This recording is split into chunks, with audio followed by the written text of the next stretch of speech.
ভালোবাসার মানুষকে ভালোবাসা দিবসে স্পেশাল গিফট করার জন্য কিন্তু ইয়াররিং এবং লকেটের কোনো জুড়ি নাই, এবং যদি সেটা হয় 14ই ফেব্রুয়ারিতে এবং ভালোবাসার ডালি সহ অসাধারণ, কিন্তু অসাধারণ একটা ভালোবাসার মানুষকে আপনি গিফট করবেন 14ই ফেব্রুয়ারির আগেই গিফট করবেন। যারা প্রবাসে আছেন আপনার ওয়াইফকে আপনি একটা স্পেশাল সারপ্রাইজ দিবেন, আপনি দূরে থেকেও তার কাছে থাকবেন। কি ভাই, হ্যাঁ, gift করলে তো তার ভালো লাগে, তাই না? যে আমার হাজবেন্ড আমাকে একটা স্পেশাল গিফট করেছে ভ্যালেন্টাইন ডেতে, সে কিন্তু খুশি হবে অনেক। তো সবার জন্য আমি বলবো, আপনারা যারা চান খুব রিজনেবল প্রাইসে একদম ধামাকা ডিসকাউন্টে এই ফেব্রুয়ারি মাসে কিন্তু আপনারা পেয়ে যাচ্ছেন স্পেশাল সব আইটেমগুলো।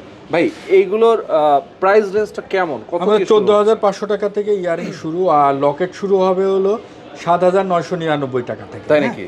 7,999 টাকা থেকে লকেট শুরু হবে, এবং সব থেকে 14ই ফেব্রুয়ারি পর্যন্ত সবকিছুর পর একটা ধামাকা অফার থাকবে। সবকিছুর উপর? সবকিছুর উপর। আচ্ছা, ভালোবাসা দিবস উপলক্ষে আপনিও আপনার যারা ক্লায়েন্ট আছে তাদেরকে ভালোবাসা জানাচ্ছি স্পেশাল ডিসকাউন্ট। ওকে, তো এরকম ভালোবাসার ডালিতে কিন্তু থাকবে চকলেট, এই ধরনের চকলেট থাকবে, দুইটা কাপল ট্যাডি। ওয়াও, খুব দারুণ, কিন্তু খুব সুইট। তো যারা নিতে চান আমি বলবো সবাইকে স্ক্রিনে দেখানো ফোন নাম্বারে ফোন করবেন, সরাসরি চলে আসবেন diamond style and gold level 7 block C shop number 44 Bashundhara city shopping mall. স্ক্রিনে নাম্বার দেওয়া আছে, এই নাম্বারে ফোন করে অর্ডার করতে পারেন।